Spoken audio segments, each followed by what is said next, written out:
একজন ইমাম ইমামতি করবে, বিধান নেবে কোরআন হাদিস থেকে নাকি গীতা থেকে? একজন হেডমাস্টার হেডমাস্টারি করবে, বিধান নেবে কোরআন হাদিস থেকে। একজন ভ্যান চালক ভ্যান চালাবে, বিধান নেবে কোরআন হাদিস থেকে। একজন শিক্ষক শিক্ষকতা করবে, বিধান নেবে কোরআন হাদিস থেকে। একজন রাজনীতিবিদ রাজনীতি করবে, বিধান নেবে কোরআন থেকে। একজন অর্থনীতিবিদ অর্থনীতি চালাবে, বিধান নেবে কোরআন থেকে। কাজ অনেক, দিক এবং বিভাগ অনেক, কিন্তু পরিচালিত হতে হবে কোথা থেকে? কোরআন আর হাদিস।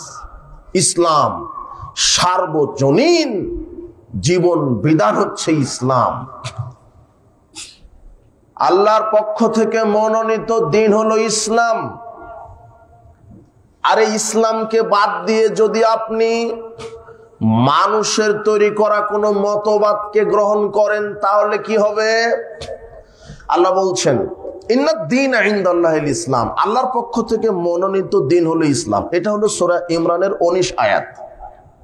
সূরা ইমরানের 85 আয়াতে আল্লাহ বলছেন ওয়া ইয়াবতাগি গায়রাল ইসলামি দীনান ফালা ইউকবালা মিন ওয়া হুয়া ফিল আখিরাতি মিনাল খাসিরিন। যারা ইসলাম ব্যতীত অন্য কোন জীবন আদর্শ, মানুষের তৈরি করা কোনো মতবাদ, এই জীবন আদর্শ মেনে জীবন পরিচালনা করবে, তারা সরাসরি জাহান্নামে চলে যাবে। ইসলাম ব্যতীত অন্য কোন জীবন আদর্শ, অন্য কোন মতবাদ, অন্য কোন দর্শন মানুষ মানতে পারে না। শুনেন, বিনীত অনুরোধ করছি, আপনারা এমন ভাবে আজকে বসে থাকবেন যে পাখি যদি ভুল করে আসে মাথায় বসে, তাহলে পাখি যেন বুঝতে পারে আমি জড় বস্তুর উপরে পড়ে আছি, পাথরের উপরে পড়ে আছি। বক্তব্য আজকে বুঝে এখান থেকে উঠতে হবে।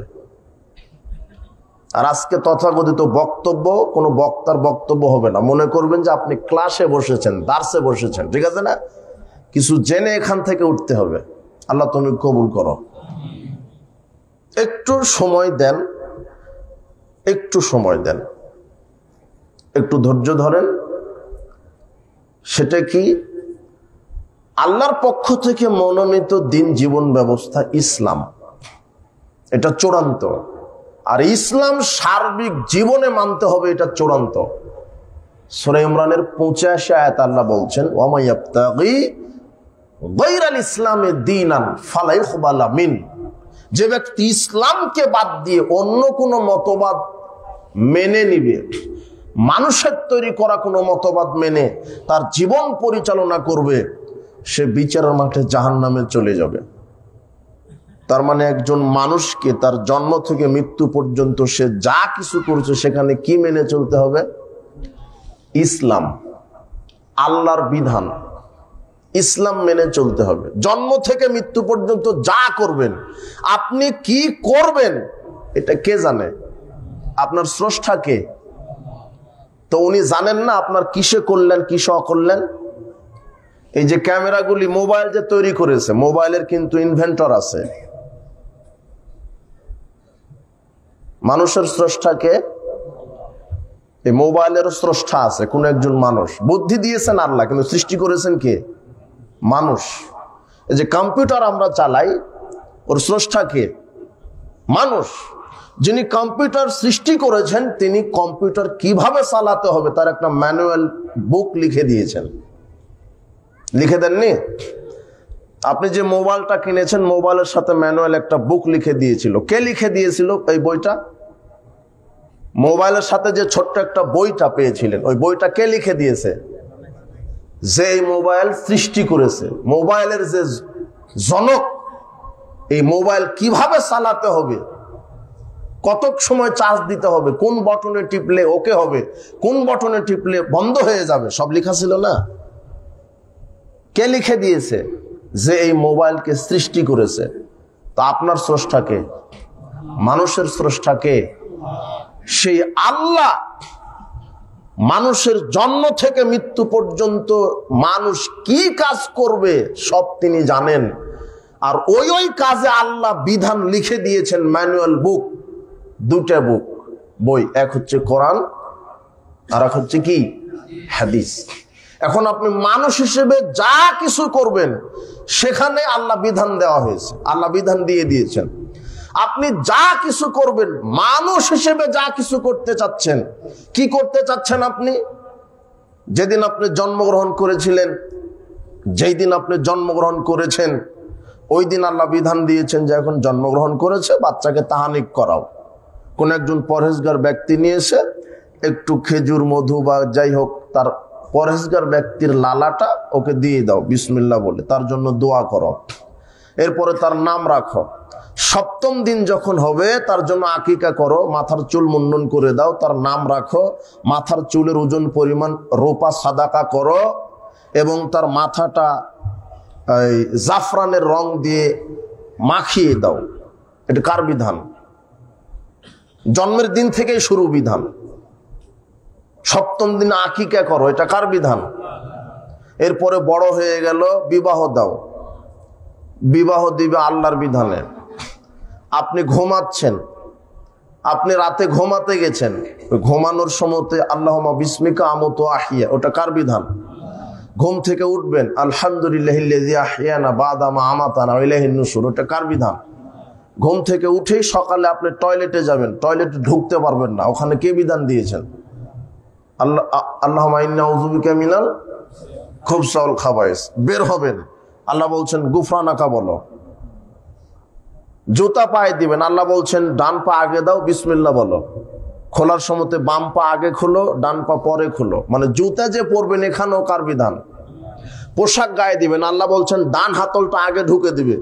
জামা, গেঞ্জি, আপনার ওই আলখাল্লা, জুব্বা যা পড়ছেন ডান হাতল আগে ঢুকে দিবে। কি বলো? আলহামদুলিল্লাহিল্লাযী কাসানি হাযা ওয়া রাযাকানি মিন গায়রি হাওলিন মিন্নি ওয়ালা কুওয়া, এটা বলো। এরপরে খাবে, ডান হাতে খাও, বিসমিল্লাহ বলো, পাশ থেকে খাও, হালাল খাও। স্ত্রীর কাছে যাবে, আল্লাহ বলছেন এই শোনো, স্ত্রীকে স্পর্শ করার পূর্বে বলো বিসমিল্লাহ, হে আল্লাহুম্মা জান্নিবনা শাইতান ওয়া জান্নিবিশ শাইতানা মা রাযাকতানা। আপনি জানেন না সেটা ভিন্ন কথা, কিন্তু যেটা করবেন সেখানে কার বিধান আছে? সালাত আদায় করবে, আল্লাহ বলছেন আগে নিয়ত করো, এরপরে ওযু করো, তাকবীর তাহরিমা দাও, বুকের উপরে হাত বাঁধো, সানা পড়ো, সূরা ফাতিহা পড়ো, এরপর অন্য একটা সূরা পড়ো, আবার রাফাল আয়দান করে রুকু করো, রুকুতে সুবহান রাব্বিয়াল আযীম অন্তত একবার বলো, সামি আল্লাহু লিমান হামিদা বলো, রাফাল আয়দান করো। এবারে সিজদায় যাও, সিজদায় গিয়ে সুবহান রাব্বিয়াল আলা বলো, অন্তত একবার বলো, একবার বলো ওয়াজিব, 3 বার বলা, 7 বার, 100 বার, যত বেহিসাব বলা সুন্নাত। এইভাবে সালাত আদায় করো, তাশাহুদ বলো, আত-তাহিয়াতু লিল্লাহি ওয়াস সালাওয়াতু আত-তাইয়্যিবাত। এরপরে সালাম ফিরিয়ে দাও, সালাম ফিরানোর পর আল্লাহু আকবার একবার বলো, আস্তাগফিরুল্লাহ আস্তাগফিরুল্লাহ আস্তাগফিরুল্লাহ 3 বার বলো, আল্লাহুম্মা আনতাস সালাম ওয়া মিনকাস সালাম তাবারাকতা ইয়া যাল জালালি ওয়াল ইকরাম, এটা বলো। এরপর আল্লাহ বলছেন কেউ যদি ফরজ সালাতের পরে আয়াতুল কুরসি পড়ে মারা যেতে পারে তার জন্য সরাসরি জান্নাত। তো এইভাবে সালাতের বিধান কে দিলেন? হজ করতে যাবেন, বলছে যে এহরাম বাঁধো, মিকাত থেকে এহরাম বাঁধো, হালাল টাকাতে যাও, না হলে হজ কবুল হবে না।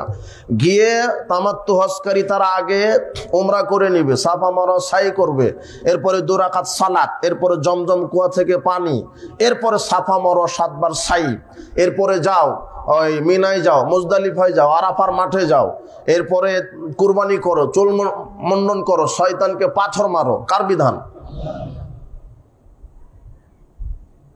ব্যবসা করবেন, আল্লাহ বলছেন শোনো, হারাম মালের ব্যবসা করো না, মজুদদারিতা করো না, মুনাফাখুর হয়েও না, ওজনে কম দিও না, খাদ্যে ভেজাল দিও না। ব্যবসাটা যে করবেন ওখানে কার বিধান? অর্থনীতি চালাবেন, আল্লাহ বলছেন শোনো, দুর্নীতি করো না, সুদ খাও না, ঘুষ খাও না, ওখানেও কার বিধান? তো আপনি কি করতে চাচ্ছেন যে সেখানে আল্লাহর বিধান নাই?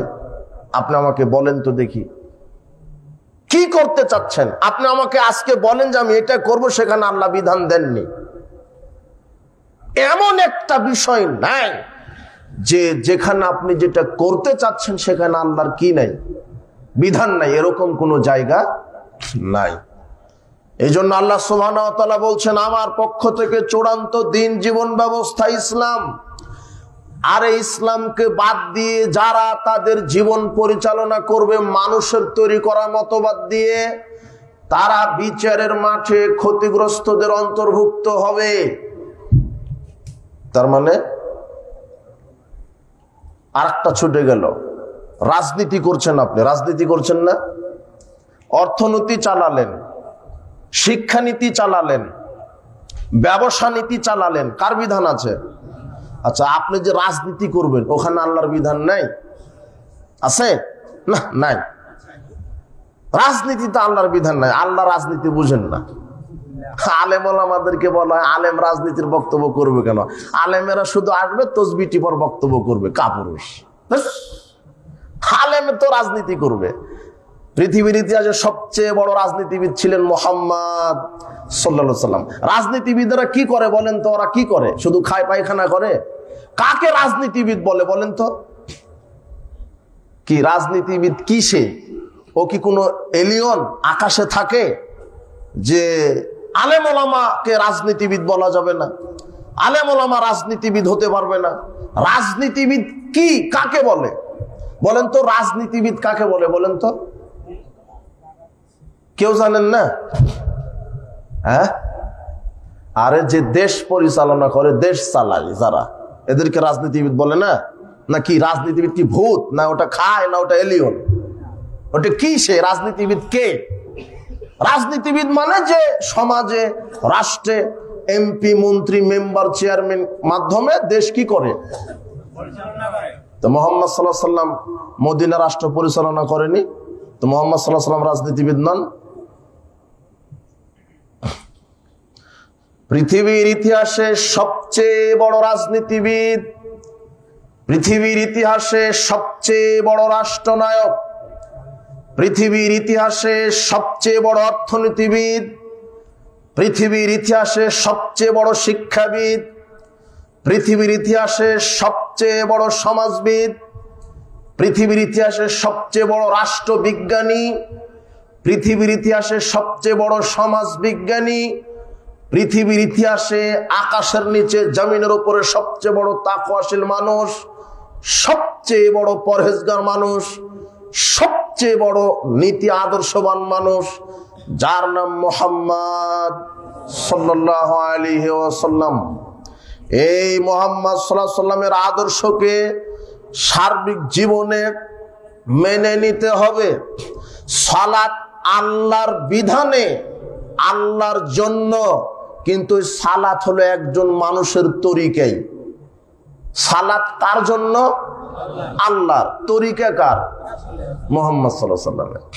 আল্লাহর ইবাদত করতে গেলে কার তরিকা লাগে? মুহাম্মদ সাল্লাল্লাহু আলাইহি ওয়াসাল্লামের। সিয়াম কার জন্য? তরিকা কার? হজ কার জন্য? তরিকা কার? অর্থনীতি, সমাজনীতি, রাজনীতি, সব জায়গাতে একজন মানুষের তরিকা। যেই সালাত আপনি রসুলের তরিকায় আদায় করছেন, যেই সালাত আপনি আল্লাহর বিধানে আদায় করছেন, রাজনীতিও ওই রসুলের তরিকায় আল্লাহর বিধানেই করতে হবে। সার্বিক জীবনে ইসলাম, বুঝেননি মনে হয়? শুধু মসজিদ মাদ্রাসা ইসলাম নয়।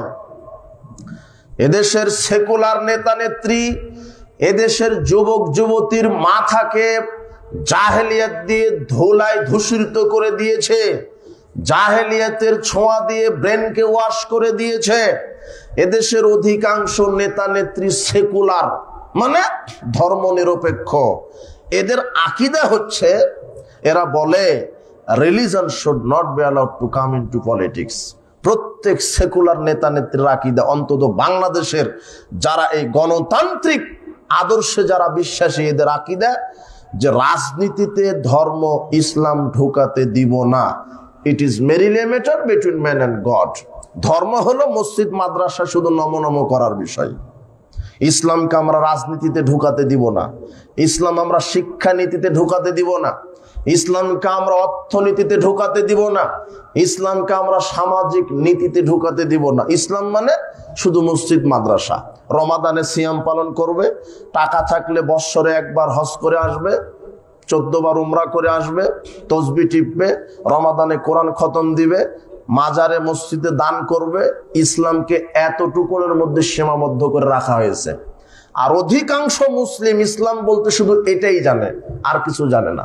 অথচ ইসলাম হচ্ছে পূর্ণাঙ্গ জীবন বিধান। ইসলাম হচ্ছে পূর্ণাঙ্গ জীবন বিধান। যেখানে সালাত আদায় করছেন, সালাতে যেই বিধান আল্লাহ দিয়েছেন, আপনি যে রাজনীতি করবেন ওই রাজনীতি করারও বিধান কে দিয়েছেন? আল্লাহ। এখন আপনি সালাতে আল্লাহকে মানছেন, রাজনীতি কার বিধানে করছেন? হ্যাঁ, বাংলাদেশের নেতা নেত্রীর রাজনীতি কার বিধানে করে? ওরা কিন্তু সালাত কার বিধানে আদায় করে, কিন্তু রাজনীতি কার বিধানে করে? ও কি পরিপূর্ণ ইসলাম মানলো? অর্থনীতি কি ভিত্তিক? জাকাত ভিত্তিক অর্থনীতি না? অন্তত আপনাদের নরসিংদীর সব ব্যাংক জাকাত ভিত্তিক অর্থ দেয়। কি ভিত্তিক? এই ব্যাংকগুলি চালায় কে? ইহুদি খ্রিস্টান না হিন্দুরা? কি? মুসলিমরা চালায়, তাই না? হ্যাঁ, বলেছে ঠিকই, মুসলিমরাই তো চালায়। দাড়ি টুপি লাগিয়ে ব্যাংক চালায়। ওই সুদকে ওরা বলেছে পাশ্চাত্যরা যে সুদ না, ওটা হলো ইন্টারেস্ট। আর যারা দাড়ি টুপি লাগিয়ে ব্যাংকের ব্যবসা করছে এরা বলছে মুনাফা। মানে নাম চেঞ্জ করে দিয়েছে, বোঝার কায়দাও নাই। তো অর্থনীতি কি জাকাত ভিত্তিক না সুদ ভিত্তিক? কিন্তু অর্থনীতি চালায় কারা? হিন্দুরা না মুসলমানেরা? মুসলমান। আপনার শিক্ষানীতি নাস্তিক্যবাদী শিক্ষা ব্যবস্থা, 1 থেকে মাস্টার্স পর্যন্ত তাওহীদ ভিত্তিক, রিসালাত ভিত্তিক, পরকাল ভিত্তিক সিলেবাস কায়েম করা হয়নি। যা কায়েম করা হয়েছে সব পাশ্চাত্যের মতবাদের আলোকে করা হয়েছে। যারা চালায় শিক্ষা কারিকুলামে, যারা বসে আছে, তারা হিন্দু না মুসলমান? হ্যাঁ, তারা যে শিক্ষা কারিকুলাম লিখেছে কোরআন হাদিস দিয়ে না ইহুদি খ্রিস্টানের মতবাদ দিয়ে? তোমার মাস্টার ডিগ্রি যারা পাশ করে ওরা বলছে যে মানুষ মানুষের জাত না, মানুষ বান্দরের জাত। মানুষ বান্দরের জাত। তো ও তো বান্দরের জাত, যে বই লিখছে ও হলো বান্দরের গোষ্ঠী। মানুষের স্রষ্টা আল্লাহ। মানুষ মানুষ থেকেই এসেছে, মানুষ বান্দর থেকে আসেনি। মানুষের স্রষ্টা আল্লাহ। শিক্ষা নীতিটা বাংলাদেশে আছে নাস্তিক্যবাদী শিক্ষা ব্যবস্থা। 1 থেকে মাস্টার্স পর্যন্ত না পরকাল আছে, না মুহাম্মদ সাল্লাল্লাহু আলাইহি ওয়াসাল্লাম আছে, না কবর আছে, না জাহান্নাম আছে, না আল্লাহর পরিচয় আছে, কিছুই নাই। শিক্ষা নীতিকে সাজাতে হবে কোরআন হাদিস দিয়ে, ইসলাম দিয়ে। অর্থনীতিকে সাজাতে হবে ইসলাম দিয়ে। সমাজ নীতিকে চালাতে হবে ইসলাম দিয়ে। রাজনীতিও করতে হবে কি দিয়ে? কিন্তু আপনার নেতা করে কি দিয়ে? মানুষের তৈরি করা মতবাদ দিয়ে। কিন্তু ইসলাম মানে শুধু মসজিদ মাদ্রাসায় 5 ওয়াক্ত সালাত আদায়ের নাম ইসলাম নয়। রমাদানে 30টা সিয়াম পালন করার নাম শুধু ইসলাম নয়। হজ মৌসুমে হজ করা শুধু ইসলাম নয়। যাকাত দেওয়া শুধু ইসলাম নয়। কোরআন মাজিদ খতম দেওয়া শুধু ইসলাম নয়। ইসলাম মানে সালাত যার বিধানে, অর্থনীতিও তার বিধানে। ইসলাম মানে সিয়াম যার বিধানে, রাজনীতিও তার বিধানে। ইসলাম মানে উমরা যার বিধানে, শিক্ষানীতিও তার বিধানে। টোটাল জীবনটাই আমাকে সাজাতে হবে দ্বীন ইসলামের ভিত্তিতে। কিসের ভিত্তিতে? দ্বীন ইসলামের ভিত্তিতে। ইসলাম ছাড়া বাঁচার কোনো পথ নেই। সার্বিক জীবনে ইসলাম মেনে চলতে হবে। কিন্তু অধিকাংশ মানুষ অর্ধেক ইসলাম মানে, অর্ধেক মানে না। শুধু সালাত সিয়াম হজ যাকাত ইসলাম মানতে রাজি, অর্থনীতি রাজনীতিতে ইসলাম মানছে না।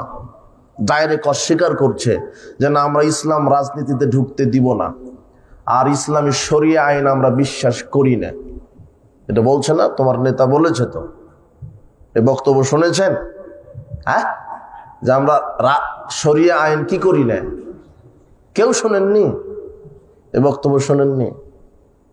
শুনেছেন কিন্তু বলছেন না কেন? আপনি যে ওই নেতার গোলামি করছেন। আপনি বলবেন কি করে? এমন নেতাকে নেতা বানান, ভোট দিয়ে এমপি করেছেন, ও অজুই জানে না, নামাজ তো বহু দূরের কথা। ও কি এসে আপনার সালাত কায়েম করবে না। আপনি আবার ঠিক বলছেন, একটা শরম করেন।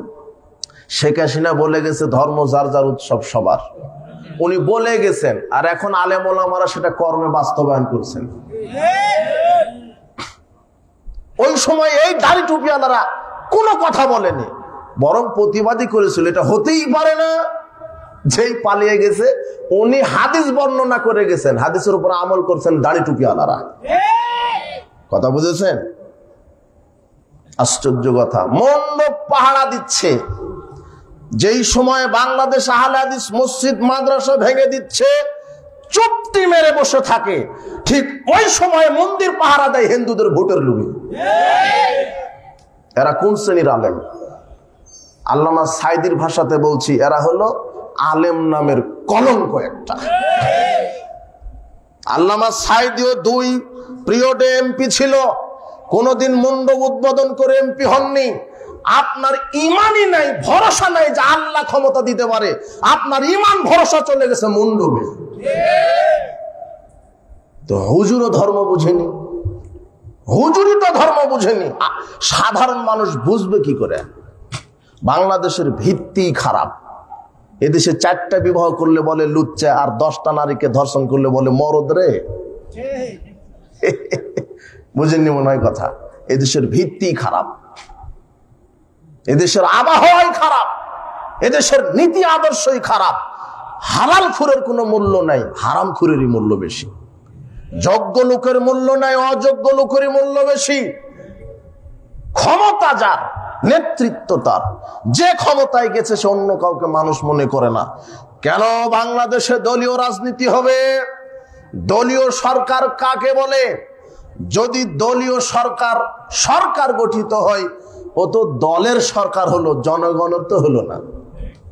আওয়ামী লীগ যতদিন ছিল আওয়ামী লীগেরই সরকার ছিল, বিএনপির সরকার না ছিল। বুঝলেননি মনে হয় কথা? তোমার ওই বিএনপিও যদি ক্ষমতায় যায়, ও শুধু বিএনপির সরকার হবে, আওয়ামী লীগের আর হবে না। মুদ্রার এই পিঠ আর ওই পিঠ। এরা তো বুঝতে পারেনি, যুবকেরা বলছে স্বৈরাচার তাড়িয়েছি, তুমি কিছুই তাড়াওনি।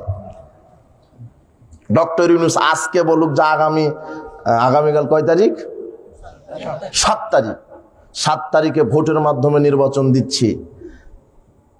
ভোটের মাধ্যমে নির্বাচন ঘোষণা করার সাথে সাথে মুদ্রার এই পিঠ আর ওই পিঠ, একটা গেছে আর একটা বসবে। তুমি কি করবে? এই গণতন্ত্রই ভোট পদ্ধতি দিয়ে সৎ লোক নেতৃত্ব হবে না, এটা ইতিহাস কোনোদিন বলেনি, বলছেও না। এদেশের নেতা নেত্রী ধর্ম বুঝেনি, সাধারণ জনগণ ধর্ম বুঝেনি। আরে গণতন্ত্র, সেকুলার, ক্যাপিটালিজম, ন্যাশনালিজম বাংলাদেশের মানুষের রক্তে মাংসে মিশে গেছে। এরা সালাত আদায় করছে আল্লাহর বিধানে, কিন্তু রাজনীতি করছে টাটকা ইহুদি খ্রিস্টানদের বিধানে। এরা মুসলমান না। শোনেন, সার্বিক জীবনে ইসলাম মেনে চলতে হবে। এর নাম তাওহীদ। আমি খাবো যার বিধানে, সালাত আদায় করব যার বিধানে, ঘুমাবো যার বিধানে, তাসবিহ পাঠ করব যার বিধানে, কোরআন খতম দিব যার বিধানে, হজ মৌসুমে হজ করব যার বিধানে, তারাবি পড়ব যার বিধানে, জানাজা পড়ব যার বিধানে, ঈদের সালাত আদায় করব যার বিধানে, রমাদানে সিয়াম রাখবো যার বিধানে, বিবাহ করছি আমি যার বিধানে, ওই আল্লাহর বিধানে আমাকে রাজনীতি করতে হবে, না হলে আমি মুসলিম না। হয় আমি মুনাফিক হব, না হলে মুশরিক হব, না হলে কাফের হব। কোরআন মাজিদে 3টা আয়াত এসেছে, মান লাম ইয়াহকুম বিমা আনজালাল্লাহ উলাইকা হুমুল কাফিরুন উলাইকা হুমুল ফাসিকুন উলাইকা হুমুজ জালিমুন। যারা আল্লাহর কোরআন হাদিস দিয়ে রাজনীতি করে না, এক আয়াতে বলছেন এরা কাফের, আর এক আয়াতে বলছেন এরা ফাসিক, আর এক আয়াতে বলছেন জালেম। অপরাধ একটা, শাস্তি কয়টা? ওই যে একটু আগে মাদানী সাহেব বলে গেলেন না যে বিবাহের পরে জেনা করলে তাকে কি করে দিতে হবে? ওই একই অপরাধ, কিন্তু ওটা বিবাহের আগে করেছেন, তাহলে কি আর রজম না, আর আপনাকে মারা যাবে না, শুধু 100 লাঠি পিটিয়ে 1 বছরের জন্য এলাকা ছাড়া করতে হবে। কিন্তু অপরাধ কি? একটাই না, কিন্তু বিবাহের আগে আর পরে। ঠিক এখানে অপরাধ একটাই। অপরাধ কি? সূরা মায়েদা 44, 45, 47 তিনটা আয়াত। আল্লাহ বলছেন, মান লাম ইয়াহকুম বিমা আনজালাল্লাহ, যে ব্যক্তি কোরআন হাদিস দিয়ে রাজনীতি করে না। কি দিয়ে রাজনীতি করে না? আল্লাহ বলছেন সে কাফের, সে ফাসেক, সে জালেম। কি ব্যাপার? অপরাধ তো একটা, শাস্তি এরকম কেন? এখন দেখেন, আব্দুল্লাহ ইবনে আব্বাস রাদিয়াল্লাহু আনহু বলছেন, যে ব্যক্তি কোরআন হাদিসকে অস্বীকার করে, কোরআন হাদিসের বিধানকে ঘৃণা করে, কোরআন হাদিসের রাজনীতিকে অস্বীকার করে, ঘৃণা করে, আল্লাহর এই শরীয়তের বিধানকে যে বলে আমরা মানি না, এ হলো কাফের। এ কি? কাফের। এরপরে ফাসেক। ফাসেককে যে কোরআন হাদিসের বিধানকে বিশ্বাস করে, পছন্দ করে, আর একজন যদি মানে, মানার কথা বলে, তাকে বাধা দেয় না, কিন্তু নিজে মানে না, এ হলো কি? ফাসেক। এ কি? ফাসেক। যে বিশ্বাস করে, কোরআন হাদিসের আইনকে পছন্দ করে, আর একজন যদি কথা বলে আল্লাহর বিধানের পক্ষে, তাকে বাধা দেয় না, কিন্তু নিজে কি করে না, এ হলো কি? ফাসেক। এরপর আর একটা কোন অপরাধী থাকলো? জালেম। জালেমকে যে আল্লাহর বিধানকে বিশ্বাস করে, কোরআন হাদিসের বিধানকে বিশ্বাস করে, কিন্তু বিদ্বেষ পোষণ করে যে এটা অমানবিক হচ্ছে, নিজে মানে না তো মানে না, আর একজনকে মানতেও দেয় না, এ হলো জালেম। এ কি? জালেম। অপরাধ একটা, শাস্তি কয়টা? তিনটা। তো এখন দেখেন, যদি আপনার রাজনীতিবিদ কোরআন হাদিসের বিধানকে অপছন্দ করে, ঘৃণা করে, তাহলে সে কাফের। তাহলে কি? শুধু ঘৃণা করবে, সন্দেহ করবে, শুধু একটু অপছন্দ করবে, যে চুরি করলে হাত কাটা যায় এই বিধান, এটা তার পছন্দ হলো না। বিবাহের পরে জেনায় লিপ্ত হলে তাকে মেরে ফেলতে হবে, এটা পছন্দ হলো না, সে ঘৃণা করছে, তাহলে সে কি? কাফের। সে কাফের, অরিজিনাল কাফের।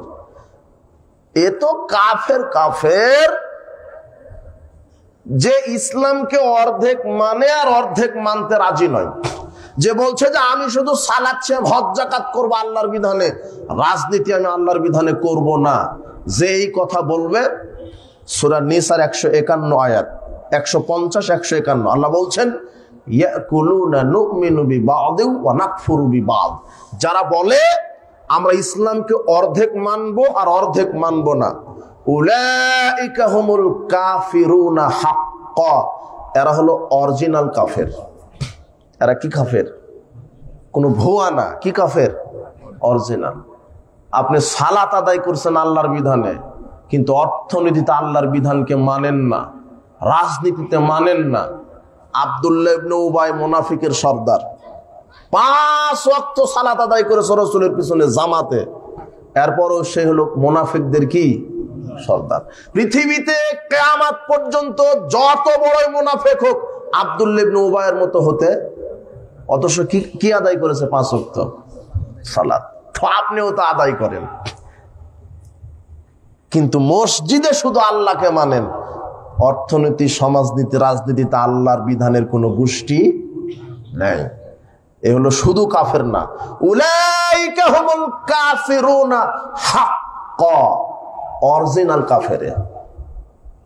শুধু ইসলামকে অর্ধেক মানে অর্ধেক মানতে রাজি নয়, এ কি কাফের? অরিজিনাল কাফের। এই জন্য আমাকে সার্বিক জীবনে ইসলাম মেনে চলতে হবে, সার্বিক জীবনে ইসলাম মেনে চলতে হবে। আল্লাহর বিধানে সালাত, রসুলের তরিকায় সালাত, আল্লাহর বিধানে রাজনীতি, রসুলের তরিকায় রাজনীতি। তরিকা কার? রাজনীতিতে তরিকা কার? আর আপনি এখন যে রাজনীতি করছেন এটা কার তরিকে? ওই যে আব্রাহাম লিঙ্কন, এই ছেলে জানে, এটা হলো আব্রাহাম লিঙ্কনের তরিকা। খ্রিস্টান মানুষ, কি মানুষ? এই যে গণতন্ত্রের যে রাজনীতি, এই গণতন্ত্রের স্রষ্টাই হচ্ছে আব্রাহাম লিঙ্কন, খ্রিস্টান মানুষ। অথচ আমি রাজনীতি করব কার তরিকায়?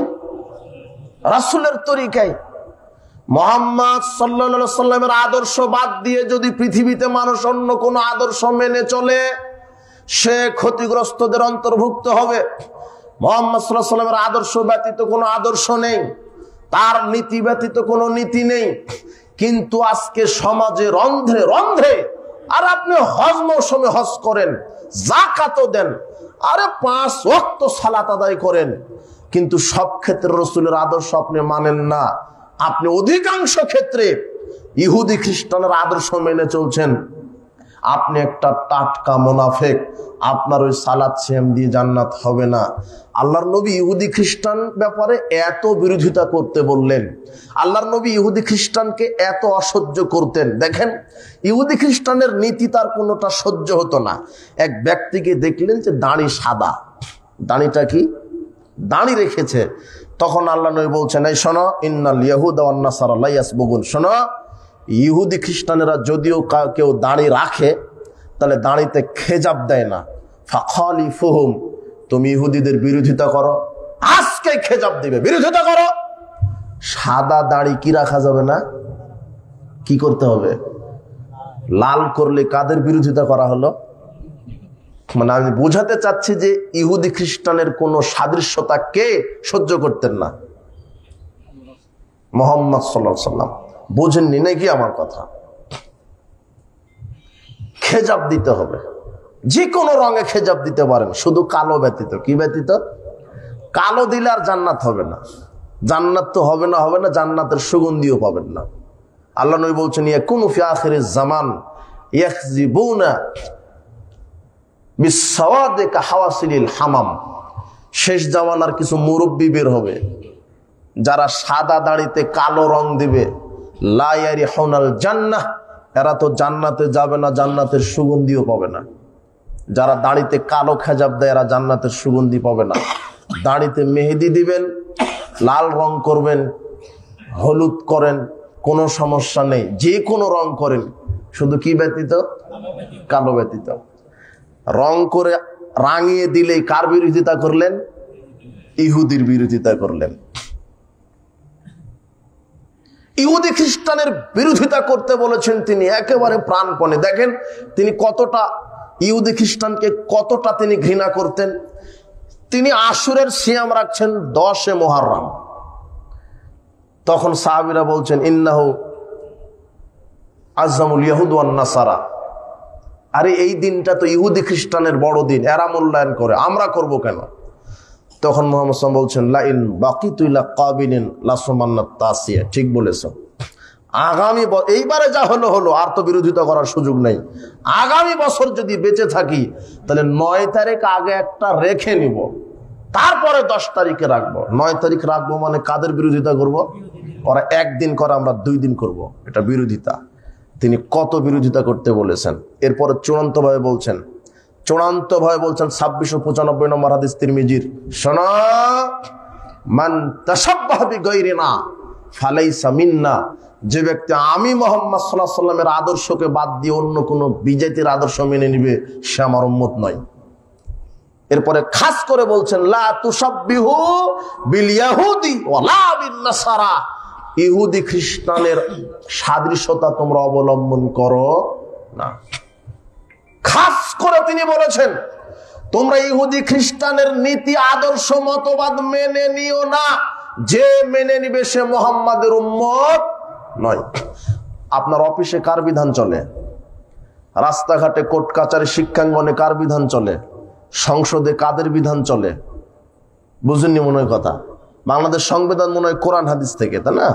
চুরি করলে হাত কাটে, জেনা করলে রজম করে, মদ পান করলে 40 লাঠি পিটাই। যুবক, তুমি কোন নেতার পিছনে ঘুরো? এই নেতার পিছনে জীবন দিলে তোমার জান্নাত হবে না। তোমার নেতা চাইনি তোমার নেতা মুসলিম ঘরে জন্ম, তোমার নেতা ইসলামী রাজনীতি পছন্দ করে না, ইসলামী বিধানকে পছন্দ করে না, বরং ইসলামকে নিয়ে কটাক্ষ করে। আরে তোমার নেতা ইসলামকে রাজনীতিতে ঢোকাতে দিবে কেন? দিলেই তো আর চুরি করতে পারবে না, দিলে তো গাঁজা খেতে পারবে না। যে যত বড় নেতা সে তত বড় গাঁজাখোর, যে যত বড় নেতা সে তত বড় লুচ্চা। ও জেনার বিধান কায়েম করবে কিভাবে? আল্লাহ বলছেন যে বিবাহের পরে জেনায় লিপ্ত হলে তাই কি করো? মেরে দাও। তাহলে তো ওকে আগে মারা লাগবে। তোমার একটা নেতার শত শত নারীর সাথে জেনার সম্পর্ক। আল্লাহ বলছেন যে বিড়ি সিগারেট জর্দাগুল খেলে তাকে 40টা জুতা পিটা করতে হবে। কেউ যদি বিড়ি একবার মুখে দেয়, জর্দা একবার মুখে দেয়, তাহলে তাই কয়টা জুতার বাড়ি? কিন্তু তোমার নেতা কিভাবে এই বিধান কায়েম করবে? ওকেই তো আগে দেওয়া লাগবে 80টা। কথা বুঝেননি মনে হয়? আর বুঝেননি নাকি যেই দেশের পিয়ন 400 কোটি টাকার মালিক হয়, তাহলে এমপির কি অবস্থা? তোমার নেতা যদি চুরি করলে হাত কাটার বিধান কায়েম করে, তো ওরই তো আগে কাটা লাগবে। তোমার মেম্বার বিধবার কাট করে দিবে, তাই 5000 টাকা নেই। তোমার মেম্বার ও 20 লক্ষ টাকা খরচ করে মেম্বার হয়েছে 20 কোটি চুরি করার ধান্দাতে। ঠিক বলছেন কেন? আপনি তো 500 টাকা দিয়ে বিক্রি হয়ে যান। কুরবানির সময় একটা গরু একটা ছাগল বিক্রি হয় 15 লক্ষ টাকা দিয়ে, আর ভোটের সময় যখন আসে আপনার নরসিংদীর লোকের দাম হয় 500 টাকা। 500 টাকাতে একটা মেম্বারকে ভোট দিল, এমন মেম্বারকে ভোট দিল অজুই জানে না। নাহলে এক বালতি পানি দেন, এক বালতি দিয়ে বলেন যে মেম্বার সাহেব অজু করেন, তো ও ভয়ে আগে বাম হাত ধুবে আগে। বুঝেননি মনে হয়? মনে করেন 5টা সূরা জানেন আপনি, যে বাবাজি একটু ইমামতি করেন, তো 5টা সূরা জানেন, ইমামতিতে দাঁড়াতে ভয়ে আপনার সূরাই আসবে না মুখে। এরকম হয় না নাকি? তো ওই মেম্বার সাহেব আপনাকে উজু করতে দেখা দিয়ে আগে কোন হাত ধুবে? ভয়ে। তো ওকে আপনি নেতা করলেন কেন? বেনামাজিকে নেতা করলেন কেন? বেনামাজিকে যদি নেতা করেন, কিয়ামত পর্যন্ত কি বাংলাদেশের নামাজ কায়েম হবে? লুচ্চাকে নেতা করলে লুচ্চামি বন্ধ হবে? আল্লাহর বিধানকে যারা ঘৃণা করে তাদেরকে এমপি মন্ত্রী বানালে তারা আল্লাহর বিধান কায়েম করতে চাইবে? আপনি এই মসজিদের এই 5 দোনা সবচেয়ে বড় মসজিদ কোনটা? আহলে হাদিসের মসজিদ। একটা বড় আলেম রাজশাহী থেকে নিয়োগ দিবেন এখানে, তো ইমামের ভাইবাতে বসেছেন আপনি। ইমাম সাহেবের কেরাত কত সুন্দর, হাদিস কয়টা জানে, বক্তব্য ঠিক মতো দিতে পারবে কিনা, জনগণ ধরে রাখতে পারবে কিনা, সুন্নাহ আছে, রাসূলের সুন্নাহ আছে কিনা, প্যান্ট টাকনু পায়জামা টাকনুর উপরে কিনা, দাড়ি চাষে কিনা, বউ পর্দায় থাকে কিনা, হারাম খায় কিনা, লুচ্চা কিনা, ভাইবা নেন না এগুলো এইভাবে? ওই ইমাম এত কিছু ভাইবা যে নিলেন, ও কত লোকের ইমামতি করবে? হ্যাঁ, 1000। একটা মসজিদে কয় হাজার লোক ধরে? 5000 ধরেন, সবচেয়ে বড় মসজিদ বাংলাদেশে 5000। 10,000 ধরেন, কয় হাজার? 10,000। বাইতুল মুকাররমে কয় হাজার লোক ধরে? 5000 ধরেন। 5000 লোকের জন্য বাইতুল মুকাররমের ইমাম নিয়োগ দিচ্ছেন। তা এই ভাইবা নিচ্ছেন, তার যোগ্যতা কত, সার্টিফিকেট কত, তার বউ পর্দায় থাকে কিনা, ইমাম লুচ্চা কিনা, কয়টা বিয়ে করেছে, এই ভাইবা নেন না এগুলা? এভাবে তো ভাইবা নেন। তার দাওরাত সার্টিফিকেট আছে কিনা, সে আলেম কিনা, মাদানি কিনা, তার কেরাত কেমন, তার হাদিস কেমন, তার বক্তব্য কেমন, এটা ভাইবা নেন না আপনি? এত কিছু নেওয়ার পরে 5000 লোকের জন্য ইমাম নিয়োগ দিলেন, কিন্তু এমপি যখন নির্বাচিত হয়, এমপি ও কয় হাজার লোকের নেতা হবে? হ্যাঁ, না, এটা এমপি নির্বাচিত হয় ধরেন 4 লাখ 5 লাখ। এই 5 লক্ষ লোকের জন্য একটা নেতা নির্বাচিত করছেন, কিন্তু কোনোদিন ভেবেছেন ও গাঁজা খায় কয় পুরা, ও লুচ্চা নাকি, ও বেনামাজি নাকি, অজু জানে কিনা, বউ পর্দায় থাকে কিনা, গাঁজা খায় কিনা, নামাজ পড়ে কিনা, আপনি তদন্ত করেছেন? হ্যাঁ, দেখেছেন ওর মুখে দাঁড়িয়ে আছে কিনা? তা আপনি একেবারে বাছাই করে করে হারাম খুরকাই নেতা বানিয়েছেন আপনি। তো ও চাইবে যে বাংলাদেশ সুদ মুক্ত হোক? বাংলাদেশে নেতৃত্ব দিবে দেশের হকপন্থী আলেম ওলামা, যারা কোরআন সুন্নাহ জানে এরাই হবে মেম্বার, এরাই হবে চেয়ারম্যান, এরাই হবে এমপি। যদি তাকওয়াশীল পরহেজগার মানুষ যদি ক্ষমতায় যায়, এরা 24 ঘন্টার মধ্যে সুদ বন্ধ করে দিবে, দিবে না? 24 ঘন্টার মধ্যে এই স্বশিক্ষা, নারী পুরুষ একত্রে এগুলি শিক্ষা বন্ধ করে দিবে। 24 ঘন্টার মধ্যে মদের লাইসেন্স, মাদক বন্ধ করে দিবে। 24 ঘন্টার মধ্যে তারা সংসদ থেকে বলে দিবে আজ থেকে বাংলাদেশের সকল মুসলিম নারী পুরুষ আকিল বালেক প্রত্যেকের 5 ওয়াক্ত সালাত বাধ্যতামূলক। এই ঘোষণার পরে যে সালাত আদায় করবে না তার আজীবন জেল হবে। এটা সংসদ থেকে বলে দেওয়া হবে। কারণ এখন নেতাকে কোন সুর না, বদমাস না, লুচ্চা না, হারামখোর না, দুর্নীতিবাজ না। এখন নেতা কারা? আলেম ওলামারা। আর সংবিধান কি? ইহুদি খ্রিস্টানেরটা নাই। এখন সংবিধান কি হয়ে গেছে? কোরআন আর হাদিস। আলেম ওলামারা এখন নেতা হয়েছে, সংবিধান হয়েছে কোরআন আর হাদিস। এখন কোরআনে আছে চুরি করলে কি কাটো? হাত কাটো। এখন চুরি করলে হাত কাটা হবে, তো চুরি বন্ধ হবে না? কোরআনে আছে বিবাহের পরে জেনা করলে তাকে মেরে ফেলো। একেবারে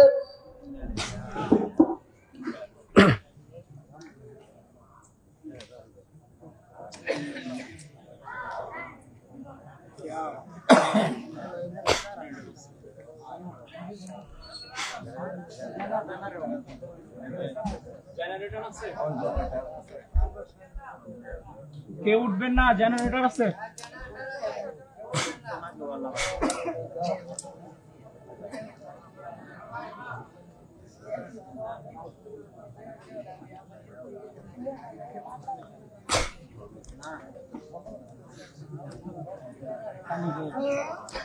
জেনারেটর কত দূর?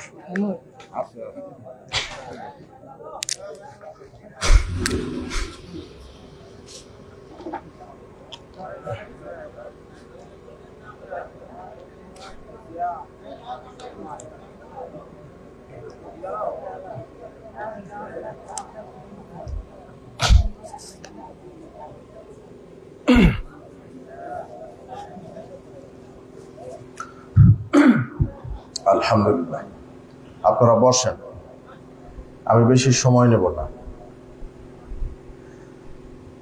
সংবিধান যদি কোরআন হাদিস হয় তাহলে বলে দিবে বিবাহের পরে যে জেনায় লিপ্ত হবে ঢাকার নয়াপল্টনে লক্ষ কোটি মানুষের সামনে তাকে ঝুলিয়ে ব্রাশ ফায়ার করে মেরে দিবে।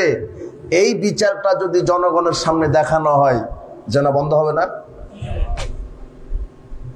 এটা হলো সমাধান, এটা ইসলামের আইন। কেউ যদি মদ পান করে, ইয়াবা, ফেন্সিডিল খায়, বিড়ি সিগারেট, জর্দা খায়, তাকে প্রথমে তাকে ওয়ারিং দেওয়া হবে, এই আর খাবে না। 40টা জুতার পিটা করবে আগে, আর খাবে না। 40টা জুতার পিটা, এরপরে ছেড়ে দিবে। দ্বিতীয়বার যদি আবার খায় তাহলে তাকে এবারে 80টা লাঠি পিটা করবে। তৃতীয়বার যদি আবার খায় তাহলে সরকার তাকে জেলে ভরে দিবে। কথা বুঝেননি মনে হয়? বিড়ি, সিগারেট, জর্দা, গুলিয়া বা ফেন্সিডিল, যত লাইসেন্স বে লাইসেন্সে যা মাদক বিক্রি হচ্ছে, 24 ঘন্টার মধ্যে এগুলি পুড়িয়ে সারখার করে দিবে। যেই দোকানে এগুলি বিক্রি হয়, এগুলি এই মাদক দ্রব্যগুলি পুড়িয়ে মাটির সাথে মিশে দিবে, ছাই করে দিবে। মাদক হারাম, বিড়ি সিগারেট জর্দাগুল হারাম। কোরআনে আল্লাহ বলেননি যে আমি বিড়ি হারাম করে দিলাম, এই কথা কোরআনে নাই। আমি জর্দা হারাম করলাম, জর্দার কথা কোরআনে নাই। ইয়াবার কথা কোরআনে নাই, ফেন্সিডিলের কথা কোরআনে নাই। তা আমি কেন বলছি কোরআনে নাই, এরপরে বলছি যে আমি ইয়াবা জর্দা হারাম কেন বলছি? হ্যাঁ, কোরআনে শুধু আল্লাহ বলছেন আল খামরু, আমি মদ হারাম করলাম। আল্লাহ কি হারাম করেছেন? মদ। আর এই মদ কি? মুহাম্মদ সাল্লাল্লাহু আলাইহি ওয়াসাল্লাম বলে গেছেন, মা আসকারা কাসিরুহু ফাকালিলুহু হারাম। তিনি বলছেন যেটা বেশি পরিমাণ খেলে মানুষ মাতলামি করে তার অল্পটা হারাম। যেটা বেশি পরিমাণ খেলে মানুষের নেশা হয় সেটা হারাম। কোরআন হাদিসে যদি আল্লাহ মদের নাম দিতেন তো কিয়ামত পর্যন্ত তো মানুষ অনেক মদ আবিষ্কার করতো। কথা বুঝেননি মনে হয়? তো সব নাম যদি ঢুকায় দেন তো কোরআনই তো আপনার 90 পারা হবে। এই জন্য শুধু বলে দিয়েছেন যে মদ হারাম। আর মুহাম্মদ সাল্লাল্লাহু আলাইহি ওয়াসাল্লাম বলছেন যেটা খেলে মাতলামি করে মানুষের নেশা হয় সেটাই কি। এই জন্য আমরা বলছি যেহেতু ইয়াবা খেলে মানুষের কি হয়, নেশা হয়। বিড়ি সিগারেট জর্দাগুল খেলে নেশা হয়। বিজ্ঞান, চিকিৎসা বিজ্ঞান বলছে এটা ক্ষতিকর, এটা নেশাদার দ্রব্য বস্তু। কারণ আপনি আবার বলবেন হুজুর মিথ্যা বক্তব্য দিচ্ছেন কেন? আমি তো 24 বছর ধরে ইমামতি করছি, জর্দাও খাই, কোনোদিন তো মাথা পাগলামি করেনি। এখন ওই ইমামকে আপনি 150-200 গ্রাম জর্দা খাওয়াই দিবেন, ও তো পানের সাথে 1 গ্রাম খায়, ওকে একসাথে 150 গ্রাম খাওয়াই দেন, দেখেন ও আর সূরা ফাতিহা তেলাওয়াত করতে পারবে না। ও আবার এত শয়তান হুজুর, বলছে যে মাকরুহ, মানে ও খাবে তাই। ও যেটা খায়, যে বিড়ি সিগারেট জর্দা গুল যারা খায়, এদেরকে আমি আজকে রাতে একটু ভাবতে বলবো যে মানুষ ব্যতীত পৃথিবীতে আর কোন প্রাণী খায় কিনা এটা। ওই জর্দার ডিব্বাটা কুকুরের সামনে দেন তো দেখি, ও পেশাব করে দিতে রাজি আছে, অন্তত মুখে দেওয়ার জন্য রাজি নয়। সিগারেট বিড়ি আপনি খান, মাস্টার খান, আর সমাজে যার বেতন যত বড় তার গাঁজার পাওয়ারও তত বড়। ওই ভ্যান চালক আকিস কোম্পানির বিড়ি পর্যন্ত শেষ, টাকা কম, গাঁজার পাওয়ারও কম। আর ওই যে হেডমাস্টারও তো 50,000 বেতন পায়, ও ব্যঞ্জন সুইচ। আর বড় দিকে গেলে তো ইংরেজি বাংলা আছে। আর তোমার নেতা তো কলমের খোঁচা দিয়ে 1000 কোটি টাকা দুর্নীতি করে, ও আমেরিকার ছাড়া খাই না। তো ওই নেতা কি চাইবে যে আমি মদে ইসলাম কায়েম করে মদ বাতিল করে দিই? এদেশের নেতা নেত্রীকে সম্মানই করা হয় মদ দিয়ে আর নারী দিয়ে। কথা বুঝেননি মনে হয়? আপনি মাথা ঝুঁকাচ্ছেন, আর আপনি ওই নেতারই তো ক্যানভাস করে বেড়ান, আর তাহাজ্জুদ পড়ে জান্নাত। বাহ! মানে আওয়ামী লীগ করেন, বিএনপির দলে গেলে চাকরি দিবে নাকি আপনাকে? হ্যাঁ, বিএনপির লোক আপনি, আওয়ামী লীগ আপনাকে চাকরি দিবে না, ওর দলের কোঠা বাড়িয়ে চাকরি দিবে? বুঝেন কিছু, বুঝেন আমার কথা? এই দল যে কত খারাপ। আপনি বিরোধী পার্টির লোক, আপনার 5 দনা মোড়ে মারামারি হয়ে একজন মার্ডার হয়েছে, যেই দিন যেই সময় মার্ডার, ওই দিন আপনি ছিলেন ঢাকায়, অথচ আপনি ওই কেজের 1 নম্বর আসামি। এর নাম হলো গণতন্ত্র, এর নাম হলো দলীয় শাসন। যার একে মেরে আর এক দলের নামে চাপ দিয়ে দাও, ওর নামে কেস দিয়ে দাও। এটা হলো দলীয় সরকার, জনগণের সরকার নয়। চাকরি হবে দলের লোকের। আরে মুচি মেথরের যে চাকরি, তাও দলের পার্টির হতে হবে, অন্য দল হবে না। মসজিদের সভাপতি যদি হয় তাহলে ওর দলেরই হওয়া লাগবে। এ হলো সংকীর্ণ মতবাদ, জাহেলি মতবাদ। এই জন্য কোন চুর, বাটপাল, লুচ্চা, হারামখোর এরা নেতা হওয়ার যোগ্যতা রাখে না। নেতা হবে আলেম ওলামা, সংবিধান হবে কোরআন হাদিস। আর একটা কথা বলি, ইসলাম দলের পরিবর্তন, নেতার পরিবর্তনে বিশ্বাসী নয়। ইসলাম নীতির পরিবর্তনে বিশ্বাসী। কিসের পরিবর্তনে? নীতির। ইসলামের কাছে আওয়ামী লীগ, বিএনপি, জামাত, মুসি মেথর নাই। ইসলামের কাছে যেই হোক একজন নেতা আসবে, শর্ত কি? তাকে মুসলিম হতে হবে। কি হতে হবে? মুসলিম, তাকওয়াশীল, পরহেজগার। ওই শেখ হাসিনার ছেলের নাম কি? ও আসুক, ও হলো বাংলাদেশের প্রধানমন্ত্রী। দাড়ি টুপি পরবে, নতুন ভাবে ইসলাম কবুল করে, আল্লাহ তাওহীদের উপরে জ্ঞান রেখে ইসলাম মেনে চলবে। এরপরে সংসদের 300টা সিট আছে, 300টা সিটে এদেশের হকপন্থী আলেম ওলামাকে এমপি মন্ত্রী বানাবে, আর সংবিধান করে দিবে স্রেফ কোরআন আর হাদিস। কোন আপত্তি আছে? আছে। আমার যাওয়া লাগবে ক্ষমতায়। কথা বুঝেননি? এই যে 14 দল, 32 দল, সবাই চাচ্ছে আমাকে নেতা বানান। অথচ মুহাম্মদ সাল্লাল্লাহু আলাইহি ওয়াসাল্লাম বলছে, যে নেতৃত্ব চেয়ে নাই তাকে তোমরা নেতৃত্ব দিও না। আর তোমার এই যে দাড়ি টুপিওয়ালা যে হুজুরগুলি নেতৃত্বে নেমেছে, আমি যদি লিখে দিই ইসলামী গাঁজা ফ্যাক্টরি, তাহলে গাঁজা তো জায়েজ হয়ে যাবে, তাই না? যেহেতু এই গাঁজা কি গাঁজা? ইসলামী। মদিনা বিড়ি ফ্যাক্টরি, তাহলে এবারে কি মদিনা কি বিড়ি কি জায়েজ? যেহেতু এটা কি ফ্যাক্টরি? মদিনা। তোমার এই হুজুর রাজনীতিতে নেমেছে। বাংলাদেশের সংবিধানে বলাই আছে 30% মহিলা নেতৃত্ব বাধ্যতামূলক। বিদ্যুৎ আসলো নাকি? বাংলাদেশের সংবিধানে আছে কয় পার্সেন্ট নারী নেতৃত্ব বাধ্যতামূলক? এটা মেনে নিয়েই তোমার নেতারা রাজনীতিতে নেমেছে, অথচ নারী নেতৃত্ব ইসলামে কি হারাম। তোমার নেতারা শরীয়তকে ভুল ব্যাখ্যা দিচ্ছে, বলছে কি হুদায়বিয়ার সন্ধিতে মুহাম্মদ সাল্লাল্লাহু আলাইহি সাল্লাম কি করেছে? সন্ধি করেছে, তাই আমরাও একটু সন্ধি করলাম। মানে ক্ষমতায় যাওয়ার জন্য জাহিলিয়াতকে মেনে নিল। মুহাম্মদ সাল্লাল্লাহু আলাইহি সাল্লাম কি ক্ষমতায় যাওয়ার জন্য জাহিলিয়াতকে মেনে নিয়েছিলেন?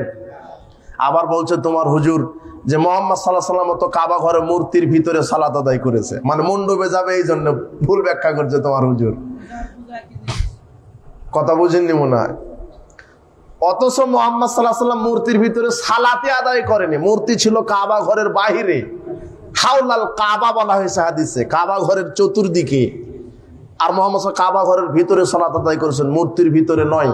আর মেনেও নিলাম 1 সেকেন্ডের জন্য, ওই সময়তে সারা দেশ পৃথিবীটাই ছিল ওই যে আবু জেল উতবা সাহেবা পত্তলিকদের ক্ষমতা। আর বাংলাদেশ কি হিন্দুদের? কাদের? মুসলমানদের।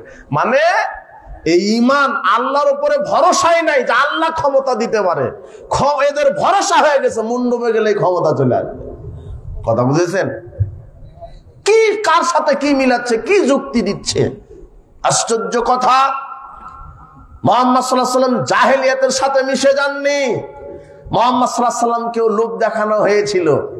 আবু জেল উতবা সাইবা মুগিরা এই কাফের মুনাফিকদের দল এসে বলছেন, মুহাম্মদ 6 মাস তুমি আমাদের মণ্ডপে আসো, আর 6 মাস আমরা তোমার কাবা ঘরের ইবাদত করছি, অর্ধেক অর্ধেক করে ভাগ করি। আমাদের মণ্ডপে এসে আমাদের দেবতার ইবাদত করবে 6 মাস, আর আমরা 6 মাস তোমার আল্লাহর ইবাদত করব। তখন মুহাম্মদ সাল্লাল্লাহু আলাইহি সাল্লাম বলছেন জি না। তখন তারা বলছে যে শোনেন, আপনি নেতা হতে চাইলে নেতা বানিয়ে দিব, সমস্যা নেই। সুন্দরী নারী চান, নারী দিব। অর্থ চান, অর্থ দিব, আসেন আমাদের দলে। মুহাম্মদ সাল্লাল্লাহু আলাইহি সাল্লাম বলছেন জি না, আমার চূড়ান্ত দিন হলো ইসলাম, তিনি বাতিলের সাথে মিশে যান নি। মুহাম্মদ আদর্শ। ইব্রাহিম আলাইহিস সালাম মণ্ডপে ঢুকলেন মূর্তি ভাঙার জন্য, আর তোমার নেতা মণ্ডপে ঢুকে মূর্তি উদ্বোধন করার জন্য। অনেক তফাৎ আছে। এদেরকে দিয়ে কিয়ামত পর্যন্ত ইসলাম কায়েম হবে না।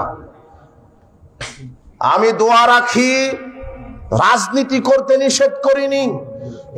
এদেশের আলেম ওলামা রাজনীতি করবে, অবশ্যই এরাই নেতা হবে। রাজনীতি করবে আলেম ওলামা, তবে সেই রাজনীতি হতে হবে মুহাম্মদ সাল্লাল্লাহু আলাইহি ওয়াসাল্লামের রাজনীতি, মদিনার রাজনীতি, আব্রাহাম লিঙ্কনের রাজনীতি নয়। তোমার হুজুর তাওহীদই বুঝতে পারেনি। ইসলামের একটা নিজস্ব শক্তি আছে, ক্ষমতা আছে। ইসলাম আল্লাহ প্রদত্ত, ইসলাম মানুষের কোনো মতবাদের মোকাপেক্ষী নয়। তো এই নেতারা গণতন্ত্রের মুখাপেক্ষী হয়ে যায়নি। কথা বুঝেননি আমার? এদের আশা ভরসাই নেই যে আমি নেতা হতে পারবো। জি না। এখন আপনি বলবেন না, তাহলে আমরা কিভাবে ইসলাম ক্ষমতায় যাবে কিভাবে? এদেশের 20 কোটি মানুষকে দাওয়াত দিয়ে বুঝাতে হবে, দিন রাত ইসলাম প্রচারই হবে, কায়েমই হবে দাওয়াতের মাধ্যমে। কিসের মাধ্যমে? ব্যালেট বুলেটের মাধ্যমে নয়। ইসলাম প্রতিষ্ঠা হবে দাওয়াতের মাধ্যমে। নূহ আলাইহিস সালাম 950 বছর দাওয়াত দিয়েছেন। কত বছর? তা আমাদেরকে দিতেই থাকতে হবে। প্রত্যেকটা মুসলমানকে বুঝাতে হবে যে সার্বিক জীবনে কার বিধান মেনে চলতে হবে। এই দাওয়াত দিতে দিতে যেদিন বাংলাদেশের 20 কোটি মুসলমান বুঝতে পারবে যে না না না, মানুষের বিধান বাতিল করতে হবে, ওহীর বিধান কায়েম করতে হবে, সেই দিন রাতারাতি ইসলাম কায়েম হয়ে যাবে ইনশাআল্লাহ। দাওয়াত দিতে হবে, দাওয়াতি দিন কায়েমের মাধ্যম। মানুষকে ইসলামের উপরে দাওয়াত দিতে হবে, ডোর টু ডোর, দিন রাত মানুষের কাছে শিরক বেদাতের বিরুদ্ধে, সুন্নাত তাওহীদের পক্ষে মানুষকে ইসলামের ব্যাপারে, ঈমানের ব্যাপারে, পরকালের ব্যাপারে সচেতন করতে হবে। যেদিন এদেশের 20 কোটি মুসলমান বুঝতে পারবে মানুষের তৈরি করা মতবাদ কুফরি, আল্লাহর দেওয়া ইসলামকে মানতে হবে। যেদিন দাওয়াত পেয়ে বুঝবে সেদিন এই জনগণই ইসলামী নেতাদেরকে ক্ষমতায় বসাবে। আর যখন আপনি এই ভোটের মাধ্যমে ক্যানভাস করে টাকা দিয়ে ভোট কিনে নিয়ে ক্ষমতায় যাবেন, যতই দাড়ি টুপি থাক এই মুসলমানেরাই দাড়ি টুপি ধরে আপনাকে নামায় দেবে। যে দেশের 95% মুসলমান নামাজই পড়ে না, সে জায়গায় আপনি ইসলাম কায়েম করবেন কিভাবে?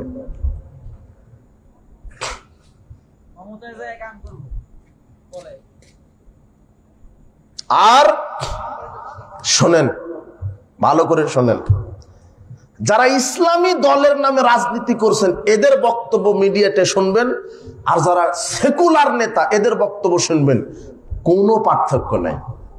ওরা বলছে আমরা যদি ক্ষমতায় যেতে পারি ইনসাফ কায়েম করব, জুলুম নিপীড়ন মুক্ত করব, দুর্নীতি বন্ধ করব, চুরি বন্ধ করব, রাস্তাঘাট কালভার্ট করে দিব। এগুলি নেতাদের বক্তব্য না?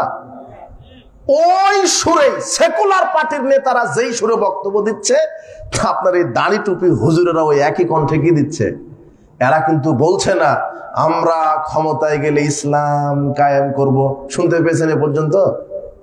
কেন, ইসলাম কায়েম হয়ে গেলে তো 5 ওয়াক্ত সালাত কি করতে হবে? পরের দিন থেকে সংসদে কি বলা লাগবে? 5 ওয়াক্ত সালাত বাধ্যতামূলক করে দিব। মুসলমানেরাই বলবে আমরা আর এই দল চাই না। 24 ঘন্টার মধ্যে সুদ বন্ধ করে দিব। মুসলমানেরা এদেরকে নামাবে যে সুদই বন্ধ করে দিলে আমরা চলতে পারবো না। কথা বুঝেননি মনে হয়? 24 ঘন্টার মধ্যে নারীদেরকে পর্দা বাধ্যতামূলক করে দিব।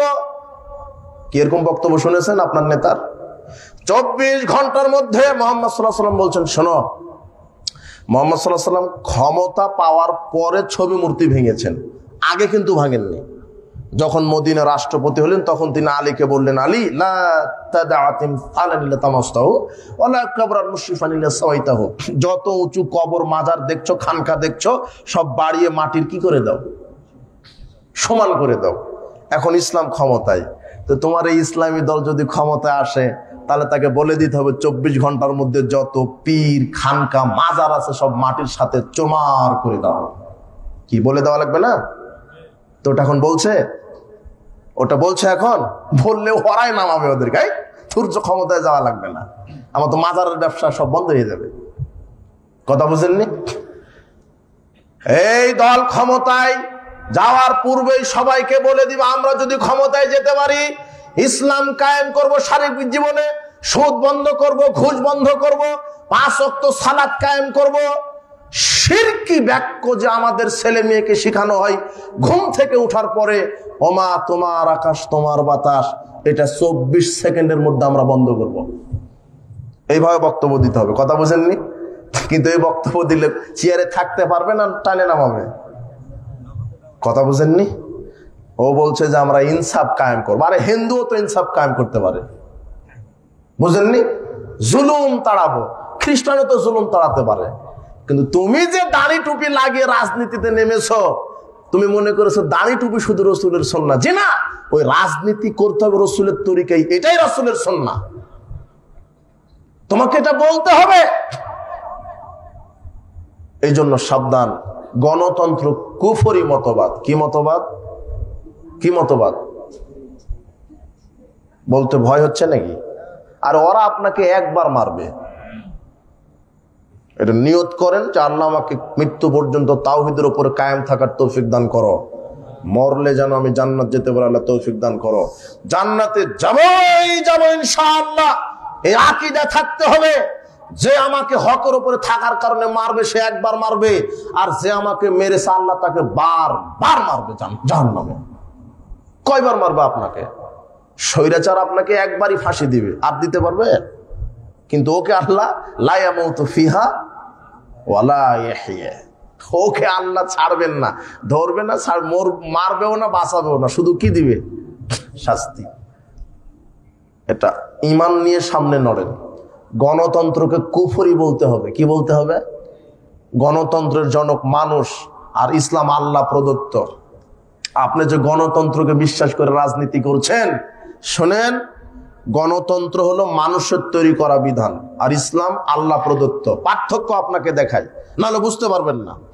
গণতন্ত্র কার থেকে এসেছে? মানুষ। আর ইসলাম কি প্রদত্ত? আল্লাহ। গণতন্ত্রে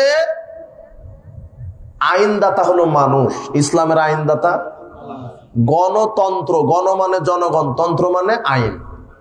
democracy is the government of the people, by the people and for the পিপুল।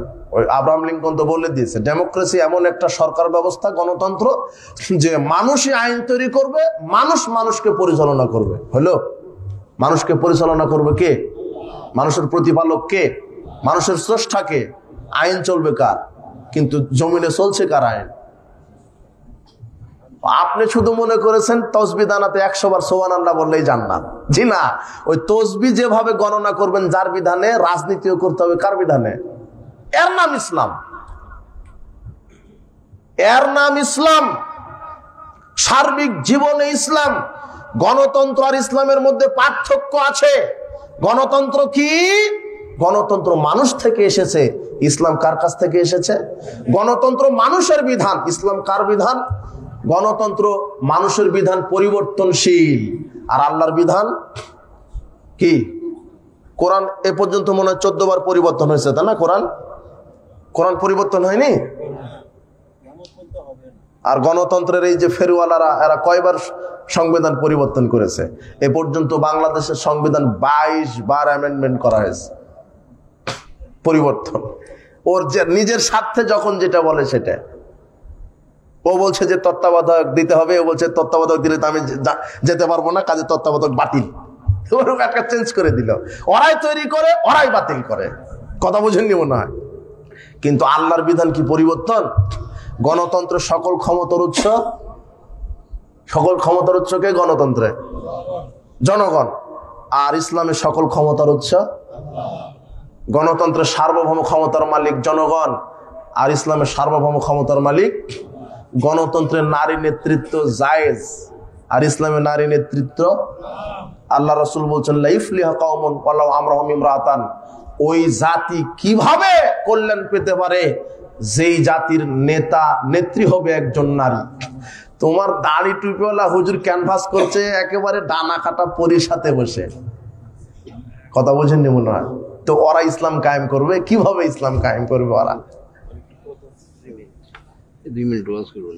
মাদ্রাসার অপগড় জমি 500 ডিসেন জায়গা পাইতেছি না, ওয়াজটা জানাজার জন্য যাইতে করতে পারিনি। একটু আশেপাশে আটকে রাখছে, এই একটু কথা কই, কোনো নাম টাম নাই, পার্শ্ববর্তী লোক। আচ্ছা আচ্ছা, এটা হলো গণতন্ত্র আর ইসলামের মধ্যে কি পার্থক্য? পার্থক্য হলো না? আপনি মুসলিম হয়ে এই গণতান্ত্রিক রাজনীতিতে বিশ্বাসী হতে পারেন? বুঝেননি কথা? আজকে তওবা করবেন। গণতন্ত্র কুফরি, সেকুলারিজম কুফরি মতবাদ, ক্যাপিটালিজম, ন্যাশনালিজম কুফরি মতবাদ। এর সাথে কোনো মুসলমানের সম্পর্ক থাকতে পারে না। ও সালাত আদায় করবে কার বিধানে? রাজনীতি করবে কার বিধানে? আল্লাহর। সার্বিক জীবনে আল্লাহর বিধান চলবে। আর একটা কথা শোনেন, সর্বশেষ, এদেশের মানুষকে এটা বোঝাতে হবে। আপনি বলবেন তাহলে কিভাবে ক্ষমতায় যাবে ইসলাম? ওটা আপনার চিন্তা না। আপনার দায়িত্ব শুধু ইসলাম প্রচার করা। ইসলাম ক্ষমতায় বসানোর দায়িত্ব কার? আল্লাহর। আপনার ওই চিন্তা হাতে নেওয়া লাগবে না। মানুষকে শুধু কোরআন সুন্নাহ দিয়ে দাওয়াত দিয়ে যান। আপনি ইসলামকে ক্ষমতায় বসানোর জন্য ইহুদি খ্রিস্টানের নীতি আপনাকে মানা লাগবে না। ইসলাম কায়েম হবে ইসলামের নীতিতে, ইহুদি খ্রিস্টানের নীতিতে ইসলাম কায়েম হবে না। আর এই প্রচলিত যে ভোট পদ্ধতি, এটা হলো একটা জাহেলিয়াত। এটা কি? এটা জাহেলিয়াত। এই প্রচলিত ভোট পদ্ধতিতে যদি কেউ নেতা নির্বাচিত হয়, ভালো মানুষ আসবে না। প্রচলিত ভোট পদ্ধতিতে ভালো মানুষ নেতা হয়নি, কোনোদিন হয়নি, হবে না। এই প্রচলিত ভোট পদ্ধতিতে ভোটের ফজিলত আছে। ভোটের কি আছে? ফজিলত। 1 নম্বর ফজিলত, যারা অমানুষ অধিকাংশই এই ভোটের মাধ্যমে নেতা হয়। অযোগ্য যারা, এই ভোটের মাধ্যমে অযোগ্য লোক নেতা হয়। 2 নম্বর ফজিলত, এটা বুঝাই দিই আগে যে অমানুষ কিভাবে, অযোগ্য লোক ভোটের মাধ্যমে কিভাবে নেতা হয়। মনে করেন যে এই খুঁটিটা মাদানী সাহেব এমপিতে দাঁড়িয়েছেন। কি? মাদানী এমপি।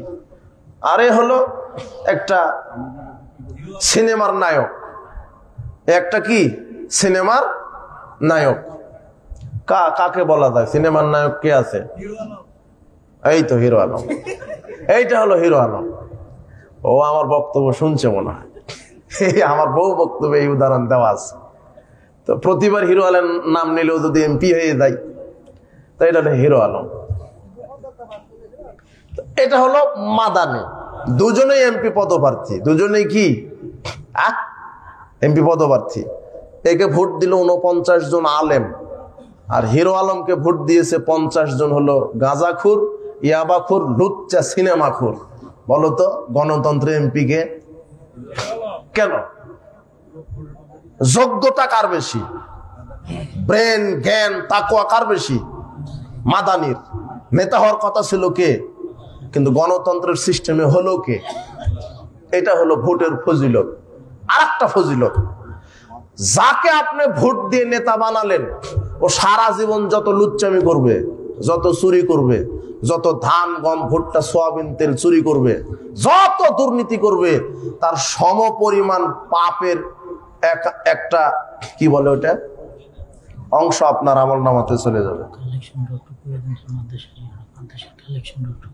কালেকশন কিভাবে করবো? ও আচ্ছা, আচ্ছা আচ্ছা আচ্ছা। তাহলে ভোটের ফজিলত বুঝেছেন তো? তাহলে আপনি কাকে ভোট দিচ্ছেন? এই জন্য ভোট কেন্দ্রে যাবেন না। এখন আপনি বলবেন তাহলে নেতা নির্বাচন কিভাবে হবে? ইসলামের নেতা নির্বাচন হবে সিলেকশনে। কিভাবে? সিলেকশন সিস্টেম কি?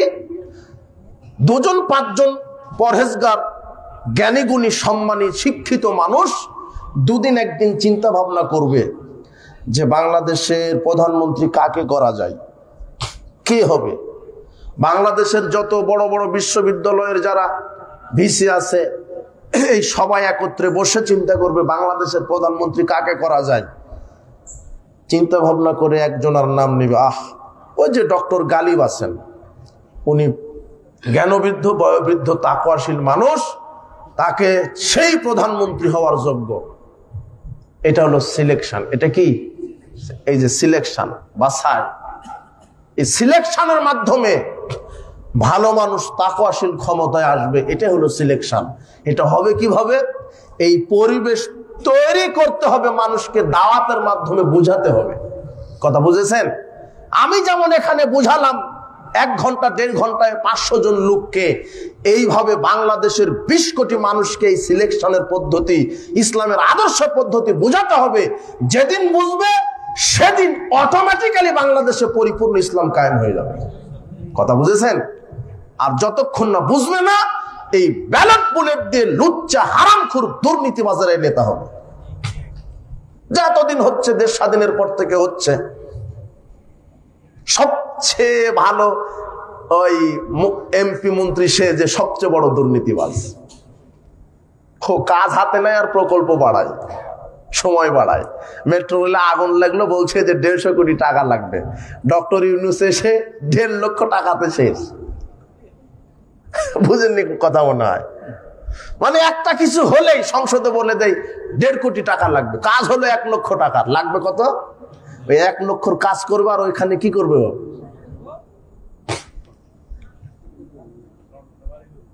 এই চুরিতন্ত্র। এটা গণতন্ত্র মানে একটা চুরিতন্ত্র। একটা কথা বুঝেছেন কি? এটা দুর্নীতিতন্ত্র। গণতন্ত্র মানে একটা ধর্ষণতন্ত্র। গণতন্ত্র একটা চুরিতন্ত্র। গণতন্ত্র একটা হ্যাঁ, আমার ভাষা আসছে না। এই গণতন্ত্র এটা একটা কুফরি তন্ত্র, এটা চুরিতন্ত্র, একটা কুফরি তন্ত্র, একটা গণতন্ত্র। ঘুমতন্ত্র, খুনতন্ত্র, একটা জুলুমতন্ত্র, একটা গণতন্ত্র। এটা এই চেয়ারম্যান হতে খরচ করে 1 কোটি টাকা। একটা চেয়ারম্যান হবে, কি হবে? ও নিজে খরচ করে 1 কোটি, মানে খরচ করে আর আগেই নিয়ত করেছে 1 কোটি খরচ করে চেয়ারম্যান হয়েছি, হতে পারলে 50 কোটি চুরি করব আগে। খরচ করেছে যে। আর আপনিও বলতে পারবেন না চেয়ারম্যান সাহেব রাস্তাটা করে দেন, কারণ আপনি আগে টাকা খেয়ে রেখেছেন, এখন ওই টাকা উঠাতে হবে। কথা বুঝেননি মনে হয়? ও চেয়ারম্যান হয়েছে খরচ করে, হয়নি? এমনিতে হয়েছে? আপনি এমনি তো ভোট দেননি তো, আপনিও বলে দিয়েছেন আপনাকে ভোট দিব, আমার জন্য 5,000 10,000 রাখতে হবে। তো ও দিয়েছে যে 10,000 দিই, আগে চেয়ারে বসি, 10 কোটি খাবো। খাওয়ার ধান্দাতেই নেতা হয়, টাকা খরচ। এমপির নমিনেশন নিতে 50 কোটি টাকা লাগবে কেন? 1 টাকা খরচ হবে না। যে বাংলাদেশের মন্ত্রী হবে সে স্বপ্নেও জানবে না আমি আগামীকাল মন্ত্রী হব। কেন? যারা নির্বাচক মন্ডলী এরা চিন্তা ভাবনা করে ঘোষণা দিবে অমুককে আমরা নেতা হিসেবে দেখতে চাই। এটা হলো সিলেকশন। আর তোমার 3 মাস ক্যানভাস করা লাগে, ওর কাছে ভোট কিনো, ওকে দাবায় দাও, ও আমার এগেনস্টে দাঁড়িয়েছে ওকে দাবায় দাও, গুম করে দাও, ওর ঘর পোড়ায় দাও, এই করো সেই করো। এটা হলো গণতন্ত্র। কথা বুঝেছেন কি? তো আপনি তাহাজ্জুদ পড়ে যে দোয়া করছেন, আল্লাহ অমুক এমপিকে এবারে করে দাও, যে ওই জানে না, আপনি ওই পার্টির ক্যানভাস করেন আপনি। সর্বশেষ এখন কথা, সর্বশেষ, কবরে কয়টা প্রশ্ন? 3টা। আমাকে আদায়ের জন্য বলা হয়েছে, আমাকে একটু আদায় দিয়েন, টাকা পয়সা দিয়েন, আমি আদায় করতে জানি না, বলা হয়েছে। সর্বশেষ কথা হলো যে কবরে মৌলিক কয়টা প্রশ্ন? প্রথম প্রশ্ন, মান রব্বুকা। রব মানে কি? না, রব মানে আল্লাহ নয়। হ্যাঁ, সৃষ্টিকর্তা, পালনকর্তা, বিধানদাতা, মৃত্যুদাতা, জীবনদাতা, প্রতিপালনকারী। কথা বুঝেছেন? এখন কবরে প্রশ্ন করা হবে, মান রব্বুকা, তোমার বিধানদাতা কে? তখন আপনি কি বলবেন? রব্বি। কেমন করে? আপনি তো দুনিয়াতে আল্লাহর বিধান মানেননি। আপনার নেতাকে কবরে প্রশ্ন করবে। না, উঠেন না কেউ, আমি 2 মিনিট কথা বলবো, হ্যাঁ, তারপরে একটু আমাকে কালেকশন দিবেন। এটা না বুঝলে গোটা বক্তব্যের সারাংশ এই হাদিসটা, মান রব্বুকা, তোমার বিধানদাতা কে? এখন ওই নেতা বলতে পারবে যে রব্বি আল্লাহ আমার বিধানদাতা। ও তো দুনিয়াতে কার বিধান মানেনি? দুনিয়াতে আপনি কার বিধান মানেননি? তা আপনি বলতে পারবেন রব্বি আল্লাহ? তখন বলবেন রব্বি ইহুদি খ্রিস্টান। আপনার অফিস আদালত কোর্ট কাছারিতে কাদের বিধান? যার বিধান মেনেছেন তার নাম তো মুখ দিয়ে আসবে। এরপরে বলবে মা দিনুকা, তোমার কি দিন, কি জীবন ব্যবস্থা কি? তখন কি বলবেন? রব্বি এ দিনই ইসলাম। কেমন করে? আপনি তো ইসলাম মানেননি। বলবেন দিনই ডেমোক্রেসি, বলবেন না? এটাই আসবে। এরপরে বলবে মান নাবিয়ুকা, আছে না?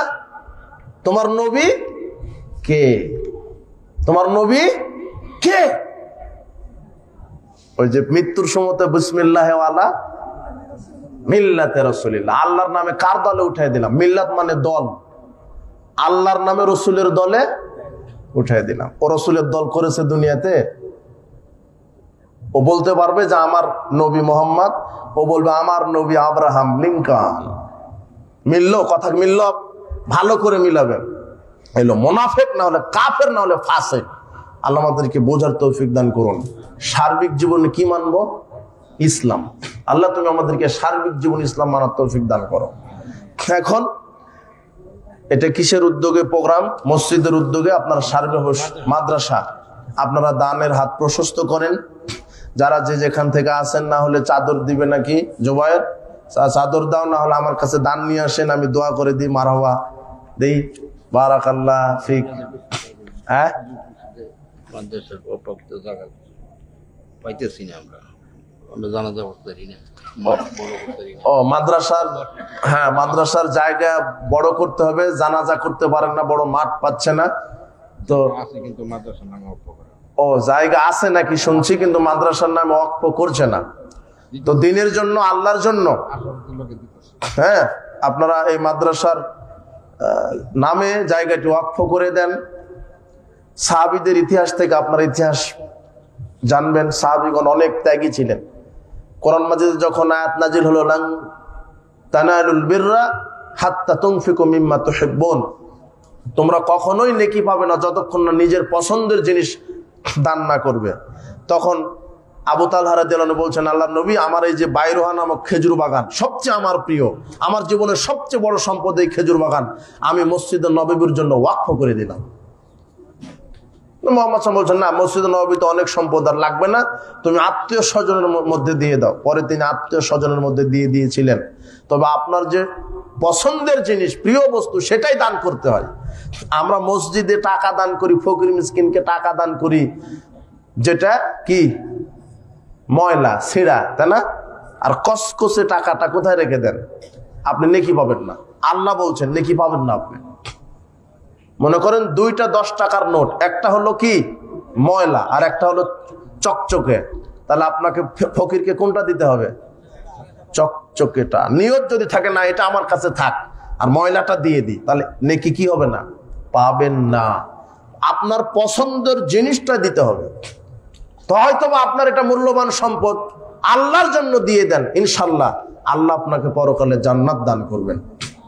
এই জন্য মসজিদ মাদ্রাসা দ্বীনের কাজে, ইসলামের কাজে সময় ব্যয় করবেন, দ্বীনের কাজে ত্যাগী হবেন, সময় ব্যয় করবেন, পরিশ্রম, সময়কে ত্যাগ করবেন।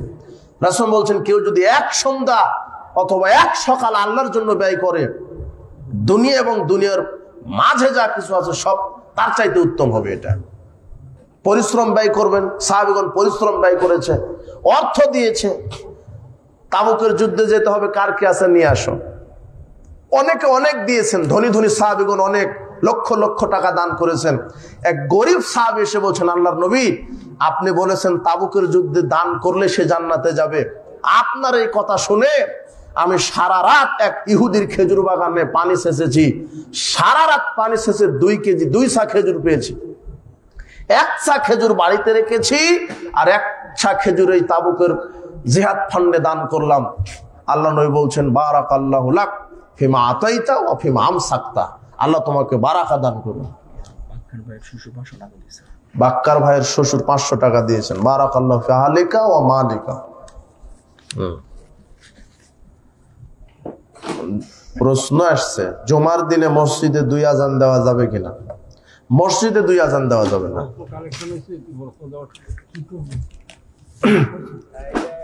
কালেকশন দেন, আমি কালেকশন করি।